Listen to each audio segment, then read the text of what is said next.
Welcome tech lovers, Brar here. Today I am going to cover Docker volume deep dive. This is the part 14 of Docker 0 to Hero series.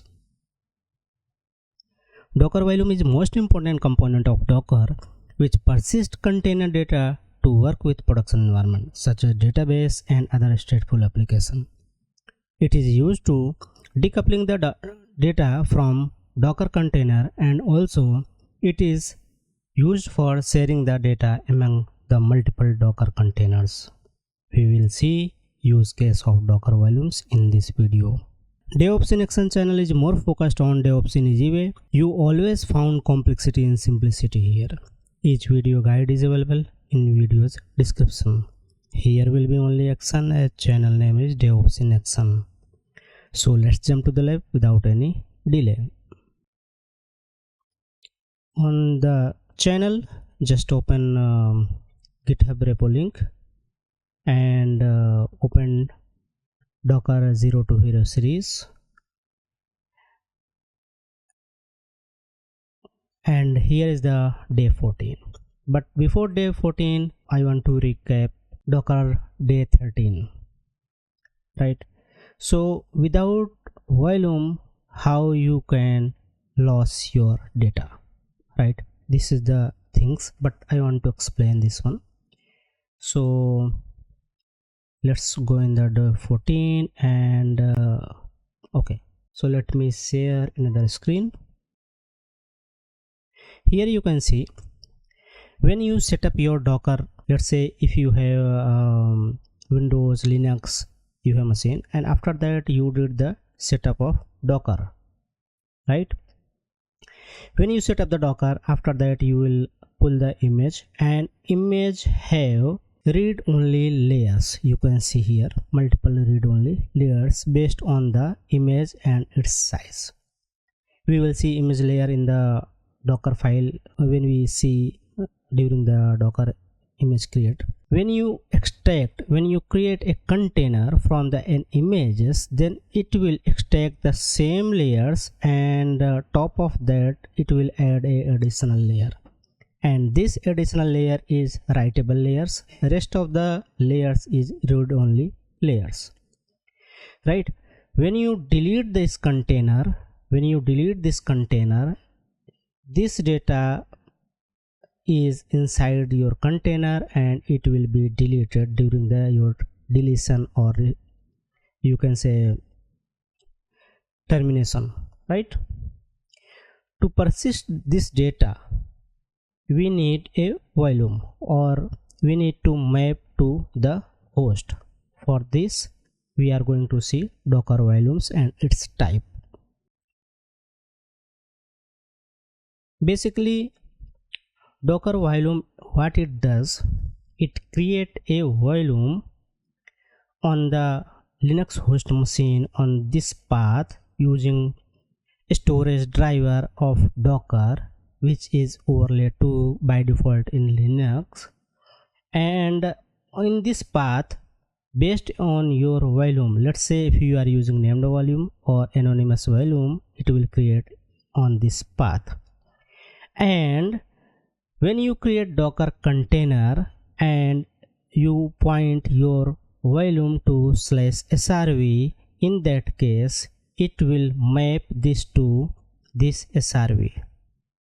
Okay, this is basically not map, it will use Docker storage driver and handle by Docker behind the scene, and it will be in the sync with each other, right? This is the concept of Docker volume.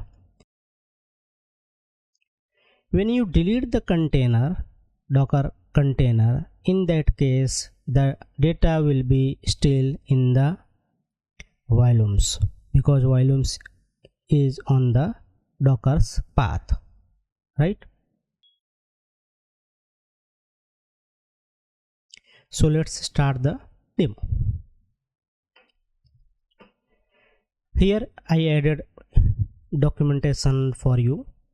Everything is defined here, which I explained. And yes, Docker volumes provide many features like data persistent, and it will store here in the Linux path, and it will be available for multiple containers. You can use volume for multiple containers as well. We will see in this demo.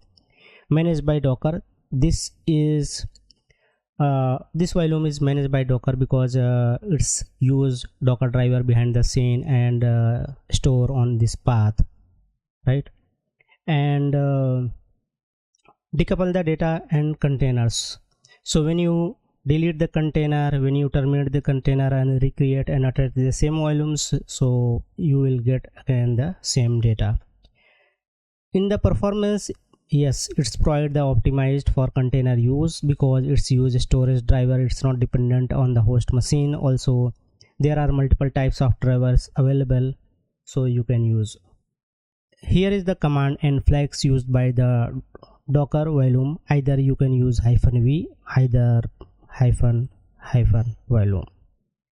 This is the basically little bit confusing for those who is the beginners, but for expert this is the very simple.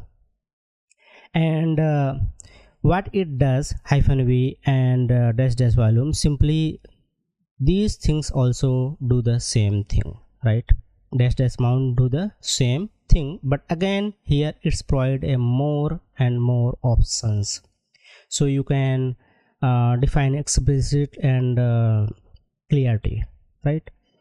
And the last one is the tmpfs, but by mistakenly here I spelling mistake done. Okay, so you can use them. So types of Docker volumes is anonymous volume, named volume, and host mapping, bind mount mapping, and tmpfs. So let's see one by one. Anonymous is volume is created automatically by the Docker when a container is started and volume is specified without any name, right?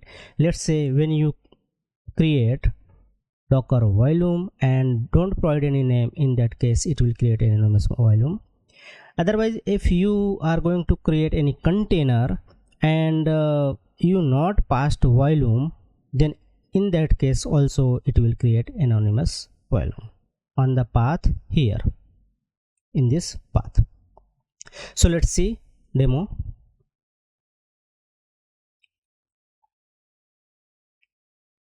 I'm opening two terminal here. Yes, let's see side by side. Once you create Docker volume, you can see here it's created with a random name, right? And let's see it is created or not.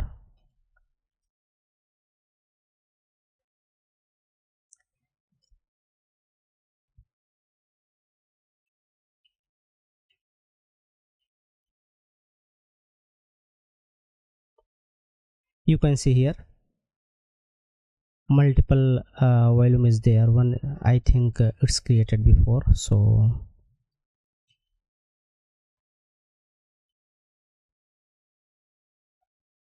let me clean this and show you the same thing again.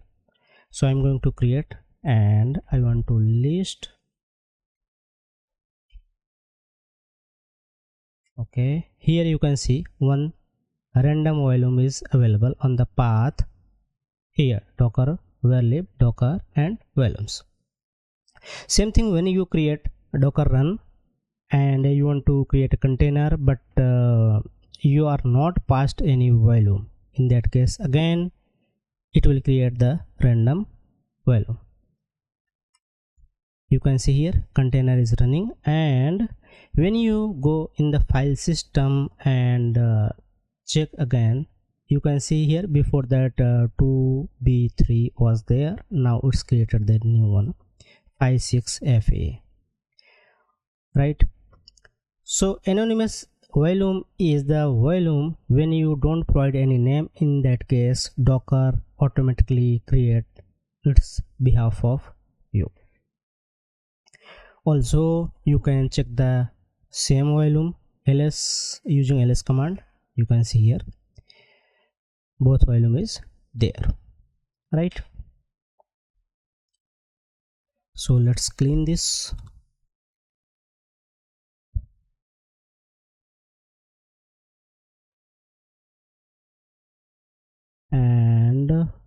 I want to open volume as well. Yes, cleanup done. The next one is the named volume.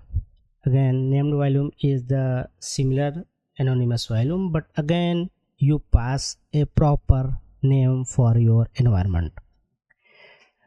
Okay, so let's say I am going to create the volume with the name Nginx data, and we can see the same thing here on the, let's say, ls command.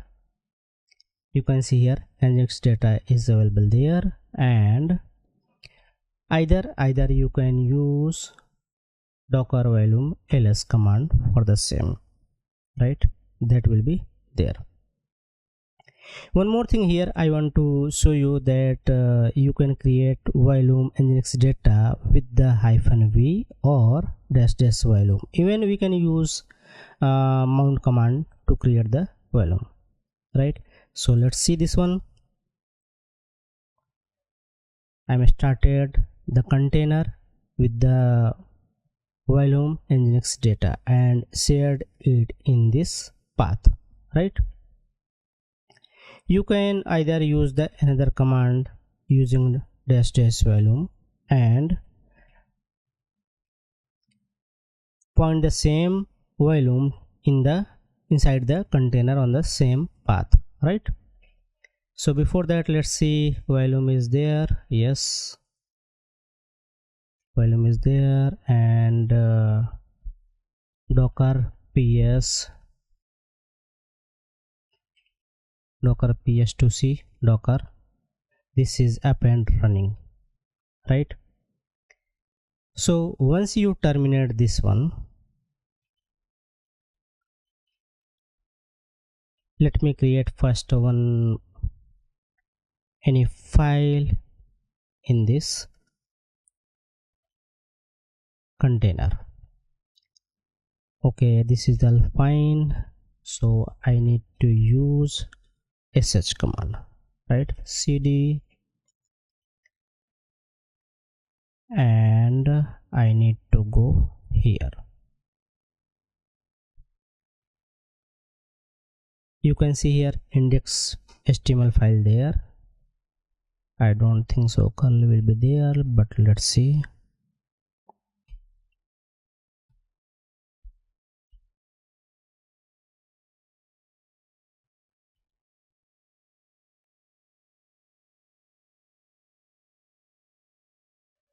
Okay, curl is, I think, yeah, curl is there. So here you can see this is the default page, but I want to modify it.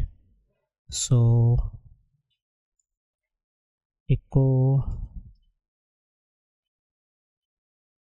welcome and index html. So with the container one, I modified the file. Basically file is in the this volume directory. So let's see this one also, that is there or not. So we are going to use the same command, but again not ls, instead of sudo cat nginx, what was the name, volumes.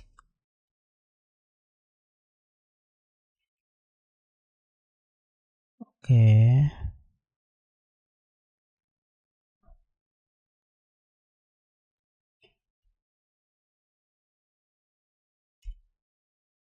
okay, let me first see the ls command, and after that nginx data. Basically type is not working. Okay, so instead of here, let's see here as well. Okay, I created file index.html with the welcome, and let's see using the curl command. Yes, it is there. Now I want to terminate this this container. So want to check that our existing data is persisted or not. So I am terminating this container, and after that I am creating container again, right? So I want to see that my containers data is still there or not. So let's see, container is running and I want to attach container again, and curl http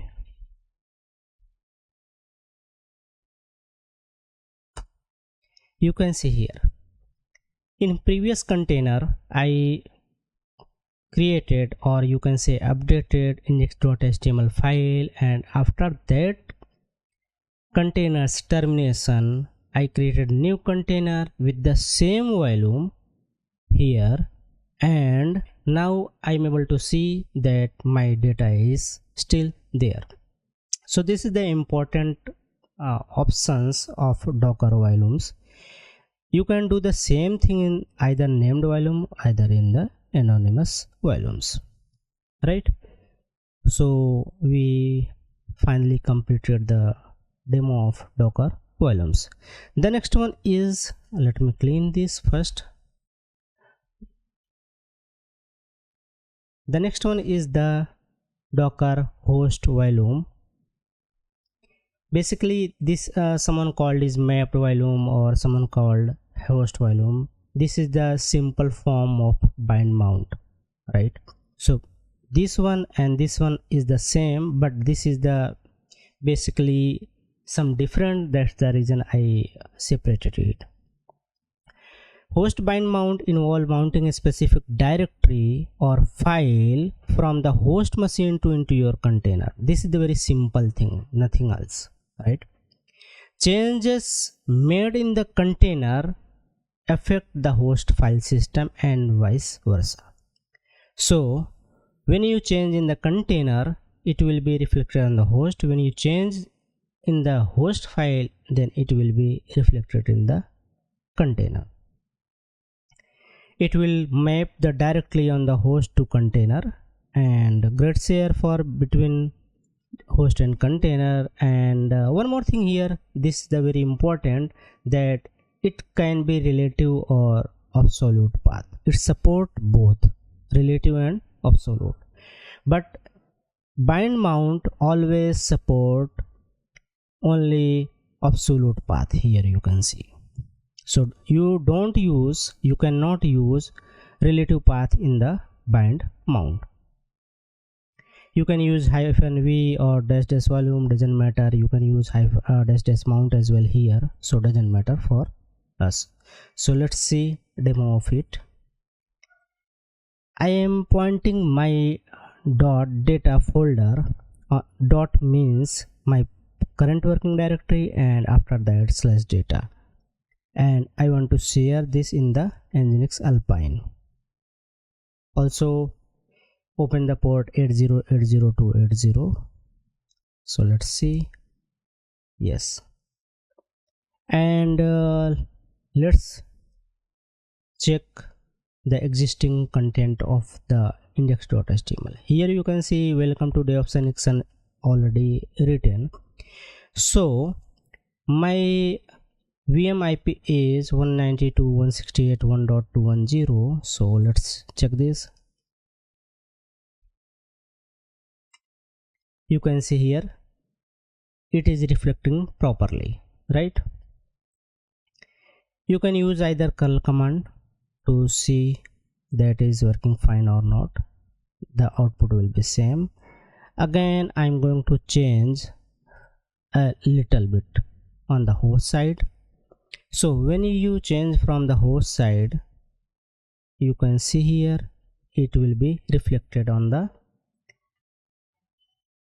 machine. So I added this host word from the host machine and it is reflected. So let's see changing from the container.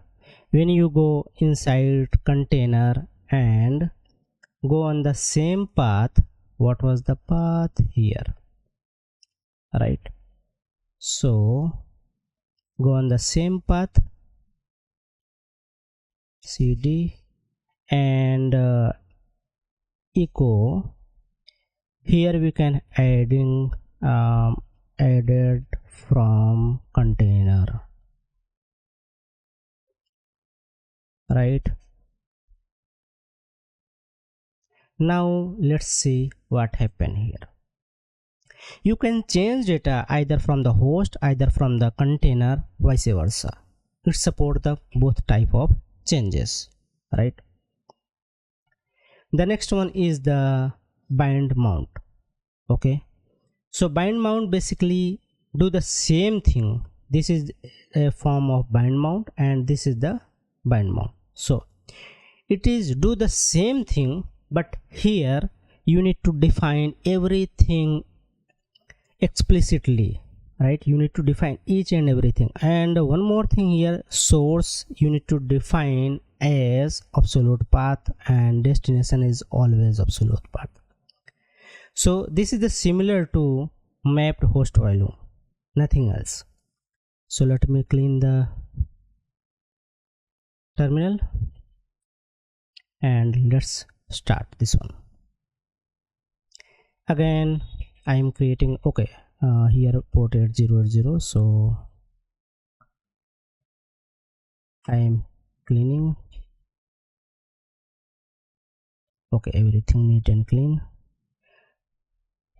So here you can see I am starting docker run with the command itd and passing the port 8080 to test it, and after that using the mount. Mount is basically, it is the host, you can say mapped volume, you can say host volume, you can say bind mount, doesn't matter, it is same, right? And type is bind. Again here you can type bind or volume. There are two types, one is the bind, one is the volume. So I am binding. We can use with the mount command as a volume as well, but it will be fall under this the named volume, right? So I am using the bind, and source is the our absolute path of host machine, and target will be under the container path, right? So let's run it. Yes, it's started, and you can see here I basically added on the same path. So my path is here, so I want to create index.html. You can see here the content is the same, right? So what is the difference between mapped host volume or bind mount? Both are the same, but a little bit difference. You can use -v or -- volume, and here you can use bind. Again, if you use -v or -- volume, again you are not passing named volume or anonymous volume, and you are passing only absolute path or relative path. In that case it will be bind mount, right? So both are the same, but different is here you can pass the relative or absolute path, and here it's required only absolute path.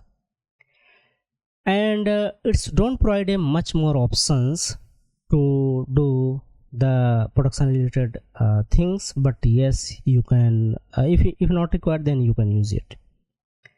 And bind mount provide a more flexible options. You can refer the documentation for this. I added documentation link in the below this documentation. Readability is less explicit. Basically this is the very short and sweet command, you can say, and here this is the more clear and structured, so it's provide the complete command. Use case, you can say you can use quick, local, simple, dev scenario, but if you are going to use advanced, in that case you need to do this one. Again, mapped volume work with only your local system, your local environment, but bind mount works with, you can say, if you are using multiple storage driver, NFS driver, NFS, and any other kind of storage, in that case bind mount work. And this will not work if you are using to shortest command, right? The next one is the tmpfs. You can see here it's temporary file system mounts. Temporary file system mounts allow you to create an in-memory volumes that is stored in the host memory rather than the disk. Again, this is the ephemeral. This type of volume is useful for temporary data that does not need to persist across container restart.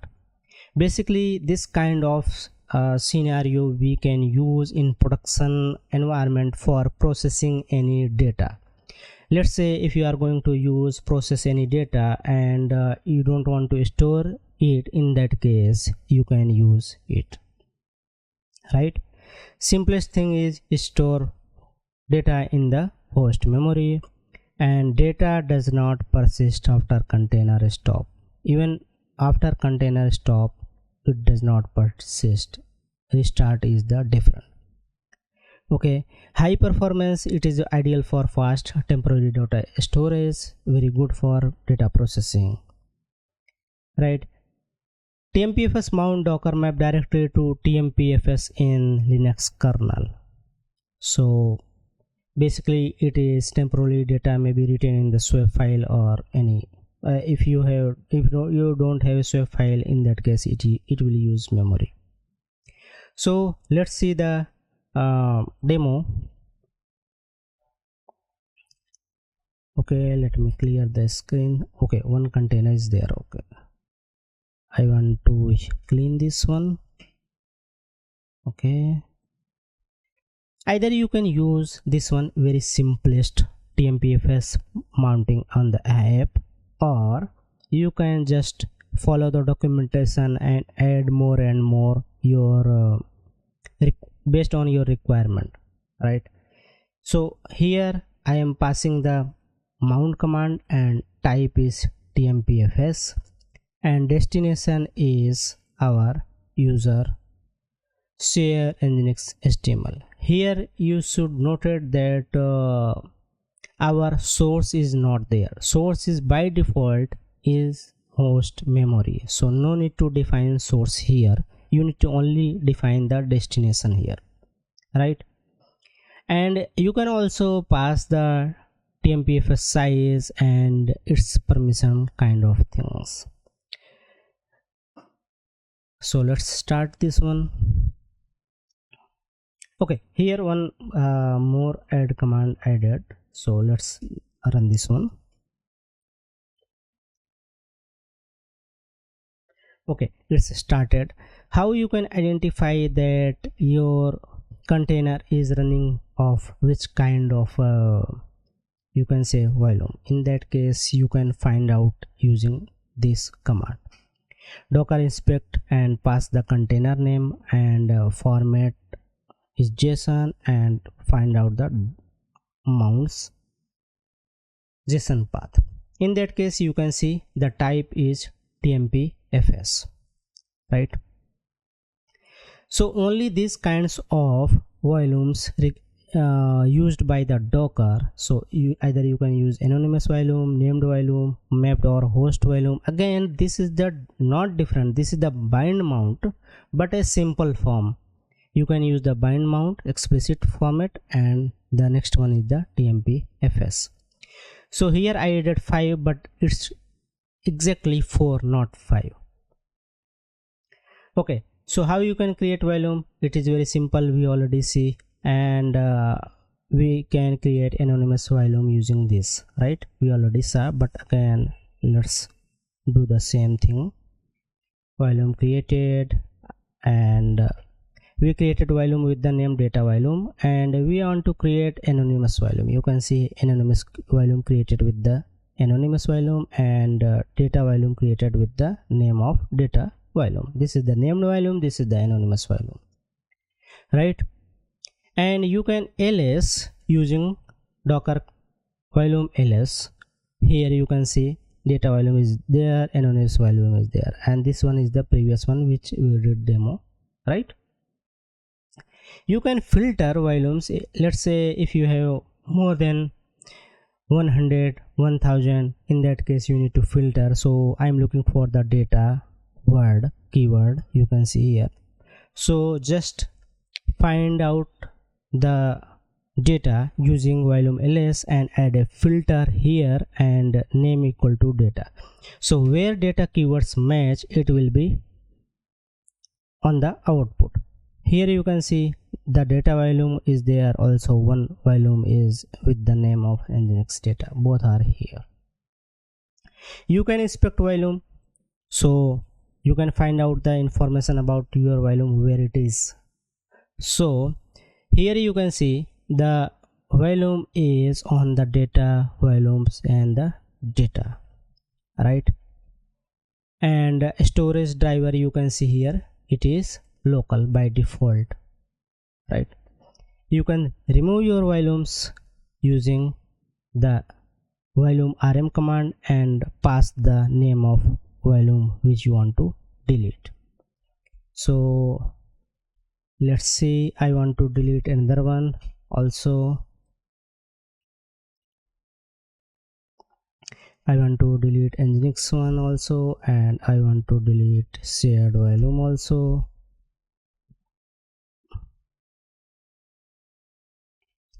Now you can see only anonymous volume is there. If you want to remove this one also, just simply pass that one. Now there is no volumes. Okay, system prune unused volumes. So you can use prune unused volume using this. But again here you can see the warning, this will remove anonymous local volumes not used by at least one container, right? So it will always remove anonymous volume, not the named volume. And the next one is the sharing volume with the volume from. So I want to use my named volume to share with multiple containers. It is possible, yes, we can use it and we can either reuse it. So let's say I want to run a container with the name data container, and I don't pass to any named volume, so it will create a anonymous volume behalf of me, and I used busybox image and pass the sleep command. So let's start it. It will create an anonymous volume attached with the data container with the busybox image, right? So here it is. Now I want to create a second container, docker run it, and again I am passing --rm. So if you not watched my previous one, docker run command, that one I covered in the detail, then you can watch that one first. Okay, so the passing name app container and volume getting from volume from the data container. Again I am linking volume from this container, data container, right? I don't want to create a volume here, but I want to use existing containers volume. Again there is no name here defined, that's the reason we can use volume from. If you define named volume, doesn't matter, you can use volume from as well for the named volume, for the anonymous volume as well. Again getting volume from the data container on the top one, and running the same thing and going to terminal. So here you can see here I am on the terminal. Again I pointed it on the data path, so let's connect the, what was the name, data container.